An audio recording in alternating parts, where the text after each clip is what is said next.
Shalom saudara-saudari yang terkasih di dalam Tuhan Yesus Kristus, kiranya damai sejahtera dan kasih Tuhan memenuhi hati kita di tengah kesibukan dan aktivitas hari ini. Mari saudara, kita mengawali perenungan kita hari ini dalam doa. Mari kita berdoa. Bapa di surga, kami mengucap syukur untuk anugerah kehidupan dan waktu yang Engkau percayakan kepada kami pada hari ini. Saat kami merenungkan firman-Mu, lembutkanlah hati kami, terangilah pikiran kami, agar kami bukan hanya mendengar firman-Mu, tapi juga memahaminya dan menghidupinya. Dalam nama Tuhan Yesus Kristus kami telah berdoa. Amin. Saudara-saudari, salah satu pergumulan terbesar manusia modern adalah soal waktu. Kita sering berkata saya tidak punya waktu, bukan karena waktu tidak pun cukup, melainkan karena prioritas kita tidak tertata dengan benar. Awal tahun atau awal musim kehidupan apapun sering menjadi momen refleksi. Kita menata ulang rencana, target, dan jadwal. Namun pertanyaan pentingnya adalah, di mana posisi Tuhan dalam seluruh agenda hidup kita? Banyak orang mengaku menyerahkan hidupnya kepada Tuhan, tetapi dalam praktik sehari-hari, Tuhan hanya mendapat sisa waktu ketika pekerjaan selesai. Ketika kita urusan keluarga beres, atau ketika tenaga masih tersisa, barulah kita datang pada Tuhan. Firman Tuhan hari ini menantang kita untuk menyerahkan waktu dan prioritas, bukan sekedar niat dan kata-kata. Nats kita hari ini tertulis dalam kitab Efesus 5 ayat yang ke-16. Saya bacakan untuk kita semua. Pergunakanlah waktu yang ada karena hari-hari ini adalah jahat. Di sini Rasul Paulus menulis surat kepada jemaat di Efesus, sebuah kota yang besar, yang sibuk, yang maju dan penuh pengaruh budaya dunia. Jemaat di sana hidup di tengah tekanan moral, godaan, dan ritme hidup yang cepat. Tidak jauh berbeda dengan konteks kita hari ini. Kata pergunakanlah waktu dalam bahasa aslinya mengandung arti menebus waktu atau memanfaatkan setiap kesempatan.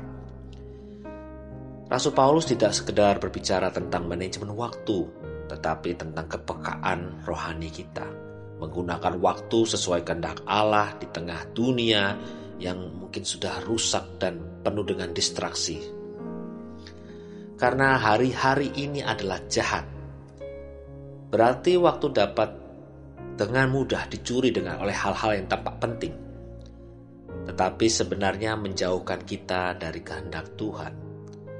Maka hidup orang percaya dipanggil untuk sadar, waktu adalah anugerah sekaligus tanggung jawab.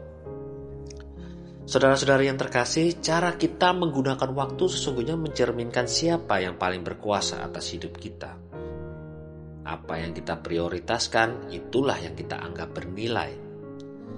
Seringkali bukan hal-hal yang jahat mencuri waktu kita, melainkan hal-hal yang baik. Tetapi mengambil tempat yang seharusnya milik Tuhan.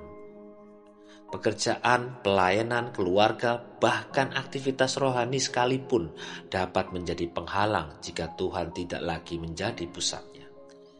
Saudara sangat harus berhati-hati tentang hal ini. Menyerahkan waktu berarti kita dengan sadar berkata, Tuhan, Engkau berhak atas jam-jam hidupku.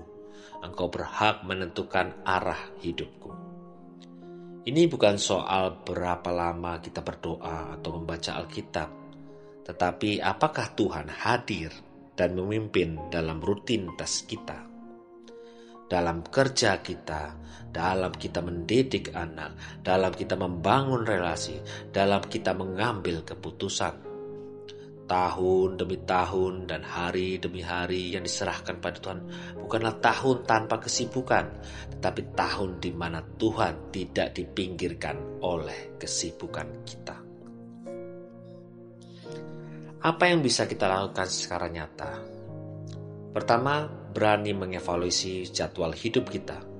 Tanyakan dengan jujur siapa dan apa yang paling banyak menyita waktu dan perhatian kita.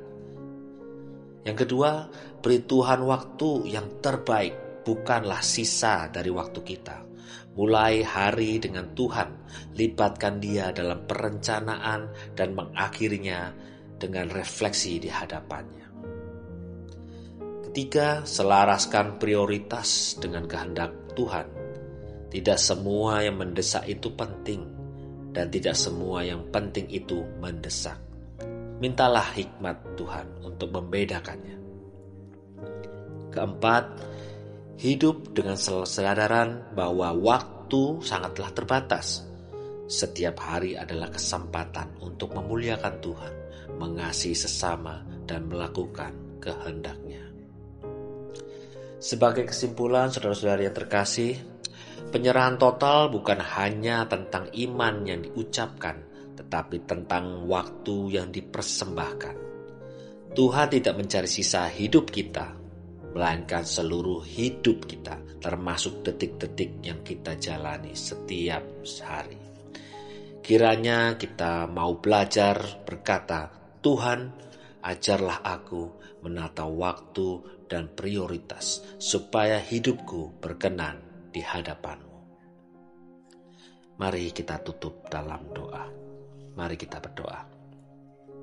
Bapa yang penuh kasih, kami mengakui bahwa seringkali kami terlalu sibuk, tapi lupa melibatkan Engkau. Kami menyerahkan kembali waktu dan prioritas hidup kami ke dalam tangan-Mu.